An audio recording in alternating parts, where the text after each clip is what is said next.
What can be the potential impact of the arrest of the Delhi Chief Minister on the Lok Sabha elections of 2024? Everyone has an opinion on this question. On India Today's news track, we'll try and answer this question using data. So just bear with me as I take you through various scenarios which we've mapped with the India Today Intelligence, Data Intelligence Unit and political analyst Amitabh Tiwari, who's joining us on this broadcast. We'll try and explain how this could play out. What the first chart on your screen right now is the basic vote share detail of the Assembly and Lok Sabha elections in Delhi going back to 2013. So AE is Assembly election, LS is the Lok Sabha election, and if you look essentially just at the last two, the Lok Sabha election of 2019 and the Assembly election of 2020, there's one thing that becomes clear. The party that wins in the Lok Sabha election, it was the BJP, which had about 57% of the votes. In the Assembly election in 2020, it was the Aam Aadmi Party, which had 54%. So in the mid-50s is the number one party with 54 in 2020 and 57 in 2019. Even if you go back to the 2015 elections, it was 54% for the winning party, which in that case was AAP. The party that came in second was somewhere in the 30s. In the Assembly elections of 2020, the BJP had 39% vote share. In the Lok Sabha elections of 2019, the AAP had 23% vote share. So what essentially happened, and I want to bring out the second chart on our screen right now, if we compare the shift in vote from the Assembly elections to the Lok Sabha elections, there's a very important trend that becomes visible. In the 2019 Lok Sabha elections, in comparison to the 2015 Assembly elections, the Aam Aadmi Party's vote share went down by 36%. Interestingly, if you come up now to 2020 versus 2019, the Assembly elections versus the previous Lok Sabha elections, the AAP's vote share went up by 36%. So the vote share that went down by 36% went up by 36%, which essentially means that there are about 18% voters who you could call the swing voters, or AAP ko bhi de sakte hain, BJP ko bhi de sakte hain. When Modi is on the ticket, they give it to the BJP. When it's a local election and they don't like the local BJP, they give it to the Aam Aadmi Party. So that's about 18. It becomes quite clear in terms of this trend analysis that about 18% of the voters can switch on either side, which is how the Aam Aadmi Party loses 36% vote share and can gain 36% vote share conversely. Now, if we were to do a conversion of different scenarios, and this is where we worked with Amitabh Tiwari on this. So he's mapped out 4 different scenarios, and I'll call them on the screen right now. If in 2024 the vote share is similar to what we saw in the last Lok Sabha election, then the BJP gets 7 seats like they did last time. If there is no sympathy, remember, it's very difficult to quantify the amount of sympathy, but if there is no sympathy for the Aam Aadmi Party, then the BJP again gets 7 seats.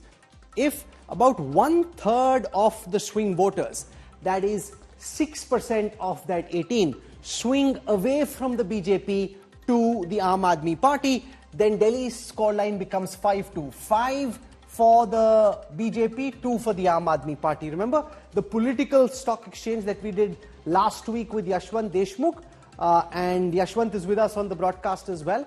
The C voter data showed that about 50% of the voters were sympathetic towards Kejriwal and thought what was happening was wrong. So 50% potentially could be the swing voters. If 50% of the swing voters come to AAP from the BJP in a Lok Sabha context, then the AAP and the Congress combined ends up at 5. The BJP potentially ends up at 2, which means of the 18% swing voters, 9% come to the Aam Aadmi Party and the Congress combined. Then the AAP Congress gets 5, the BJP gets 2.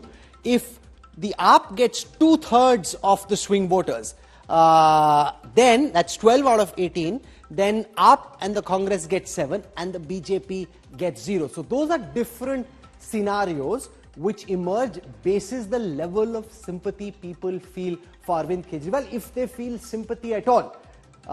Do they? And what could be the impact? To try and decode that, let me introduce you to our panel for this broadcast.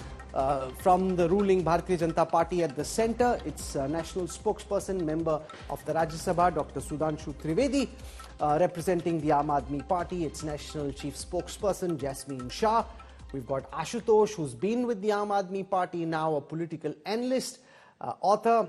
We've got Yashwant Deshmukh, founder of C-Voter, and we have Amitabh Tiwari, political strategist and data cruncher. So I want to go across to Sudhanshu Trivedi first, because Dr. Trivedi, you understand data well. It seemed quite clear before this arrest of the Delhi Chief Minister that the BJP was in a strong position in the capital. And when I asked the Home Minister this question, he said we have more than 50% of the vote share, so it doesn't really matter even if the AAP and the Congress come together. What has happened as a result of this arrest is there is now some uncertainty about the level of sympathy. And I just played out 4 different scenarios about how much sympathy there may be for Kejriwal and the impact this could potentially have on the Lok Sabha elections. The question is, why do you think the BJP has taken such a risk? When you were looking strong and well placed to bag all 7 seats, why introduce this element of uncertainty where even at this moment you can't be sure about how much sympathy Kejriwal gets in the end and what impact it ultimately has on the Lok Sabha elections in the capital? Why create this uncertainty? Dr. Sudhanshu Trivedi, let's start from there. I believe that there is a certain flaw in this analysis. Okay. One point is very clear, that 2/3 of the Aam Aadmi Party supporters categorically say that we will vote in Vidhan Sabha for Aam Aadmi Party, but in Lok Sabha we will vote for Modi ji. So one thing is very clear. Now you are just banking upon the sympathy wave. So there are 2 basic flaws. Sympathy wave, you are presuming that 1/3, 2/3, and 2/3 means 100% vote will swing towards which? Aam Aadmi Party. But Aam Aadmi Party is not fighting alone. It is fighting in coalition with Congress. So that vote will also transfer to Congress Party.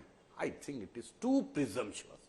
It is too much presumptuous. The other presumption can be, now my second point is, there can be a deceit swing. Because today, for the first time, the people of Delhi will be thinking that, oh, just a decade back, we were witnessing that these were the people who were saying India against corruption. Those who were saying Sari Sansad chor hai.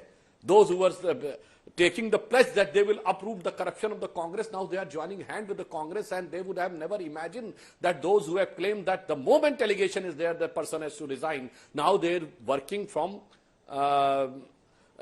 under the custody.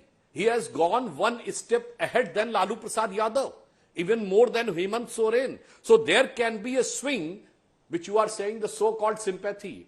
There can be a swing, so-called apathy. Now they have been totally exposed.